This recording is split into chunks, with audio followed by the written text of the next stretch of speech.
जगन्नाथ महतो, जिन्हें आदिवासी गांधी के नाम से जाना जाता है, वह एक अग्रणी समाज सुधारक और भारत में आदिवासी समुदाय के अधिकारों के हिमायती थे।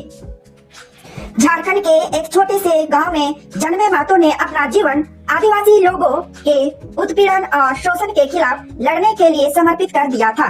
गिरफ्तारी और शारीरिक हिंसा सहित कई बाधाओं और चुनौतियों का सामना करने के बावजूद भी महतो जी ने कभी न्याय और समानता के प्रति अपनी अटूट प्रतिबद्धता को नहीं छोड़ा और कई अन्य लोगों को भी इसके लिए प्रेरित किया। तो दोस्तों, आज के अपने लेख जगन्नाथ महतो का जीवन परिचय में हम आपसे उनके बारे में बहुत सारी जानकारियों को साझा करेंगे। तो आइए जानते हैं उनके बारे में। जगन्नाथ महतो झारखंड मुक्ति मोर्चा के नेता थे, जो डुमरी विधानसभा क्षेत्र का प्रतिनिधित्व करते थे। इसके साथ ही उन्होंने वर्ष 2019 के विधानसभा चुनाव में बहुमत हासिल किया था और वर्तमान में झारखंड सरकार के शिक्षा एवं आबकारी विभाग के मंत्री के पद में कार्यरत थे। जगन्नाथ महतो, जिनका पूरा नाम टाइगर जगन्नाथ महतो है, उनका जन्म 1 जनवरी 1967 को झारखंड के बोकारो जिले के अलारगो के नाम के एक छोटे से गांव में हुआ था। उनके पिता का नाम नेम नारायण महतो और उनकी माता जी एक गृहिणी थी। इसके साथ ही उनका बचपन बहुत ही सामान्य से परिवार के माहौल में बीता था।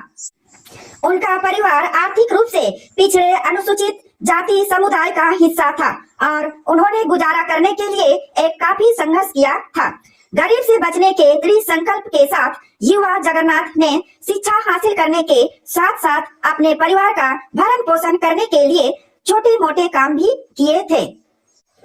जगन्नाथ महतो की शिक्षा की बात करें तो हाल ही में वह अपनी शैक्षणिक योग्यता को लेकर चर्चाओं में रहे हैं। हालांकि उन्होंने ज्यादा पढ़ाई नहीं की है।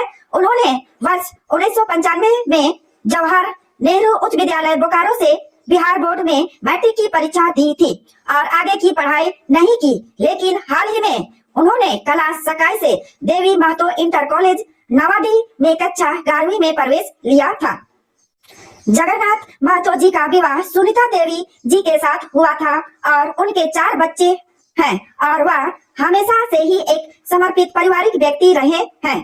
वह अपने राजनीतिक करियर में उत्कृष्टता प्राप्त करने के लिए आवश्यक भावनात्मक समर्थन को प्राप्त करने का श्रेय अपनी पत्नी और बच्चों को देते हैं। अपने व्यस्त कार्यक्रमों के बावजूद भी जगन्नाथ महतो जी हमेशा यह सुनिश्चित करते थे कि वह अपने परिवार को ज्यादा से ज्यादा समय देते हुए उनके साथ अपने जीवन की हर खुशी को बांटे। महतो जी ने समुदाय के उत्थान के लिए अपना जीवन समर्पित करने का फैसला किया और भारत की सक्रिय राजनीति में अपना पहला कदम 1990 के दशक में झारखंड मुक्ति मोर्चा में शामिल हो गया। अनुभवी नेता शिबू सोरेन के मार्गदर्शन में वह तेजी से ऊपर उठे और खुद को एक ताकतवर नेता के रूप में स्थापित किया। इसके पश्चात उन्होंने अपना पहला चुनाव 1995 में झारखंड विधानसभा के डुमरी निर्वाचन क्षेत्र से लड़ा। हालांकि वह अपने पहले प्रयास में सफल नहीं हुए, फिर भी वह अपने निश्चय में डटे रहे और लोगों के कल्याण के लिए काम करते रहे। इसके पश्चात उनकी धर्मकर्ता ने उनका भुगतान किया और वह वर्ष 2005 के विधानसभा चुनाव में उन्होंने जीत हासिल की।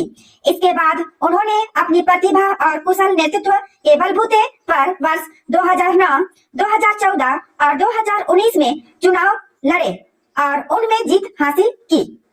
उन्होंने वर्ष 2019 में लोकसभा चुनाव में भी हिस्सा लिया था, परंतु आजसू प्रत्याशी चंद्र प्रकाश चौधरी से वह हार गए और उनका संसद बनने का सपना अधूरा रह गया। झारखंड के शिक्षा मंत्री जगन्नाथ महतो वर्ष 2020 में कोविड-19 से पॉजिटिव पाए गए थे, जिसके कारण उन्हें बेहतर इलाज के लिए चेन्नई लाया गया था, जहां वह लंबे समय तक कोमा में रहे। 9 महीनों के लंबे इलाज के बाद राज्य में लौटने से पहले 56 वर्षीय नेता जगन्नाथ महतो जी के फेफड़ों का प्रत्यारोपण हुआ था। पिछले महीने राज्य के बजट सत्र के दौरान बेचैनी की सूचना के बाद उन्होंने पुनः चेन्नई लाया गया था और वहां उनका इलाज चल रहा था, जहां उन्होंने गुरुवार 6 अप्रैल 2023 की सुबह मल्टीपल ऑर्गन फेलियर से पीड़ित होने के बाद एमजी हेल्थ केयर में अपनी अंतिम सांस ली। उनके निधन की खबर आने के पश्चात झारखंड की राजनीति में शोक की लहर देखने को मिली है और दूसरी तरफ झारखंड की राजनीति और प्रशासन के लिए अपूरणीय क्षति मानते हुए हेमंत सोरेन ने 2 दिन के राजकीय शोक का आह्वान किया है। दोस्तों, जानकारी अच्छी लगी तो चैनल को सब्सक्राइब कर देंगे ताकि इसी तरह नए नए वीडियो आपके पास पहुंच जाएंगे। थैंक यू दोस्तों, बाय बाय।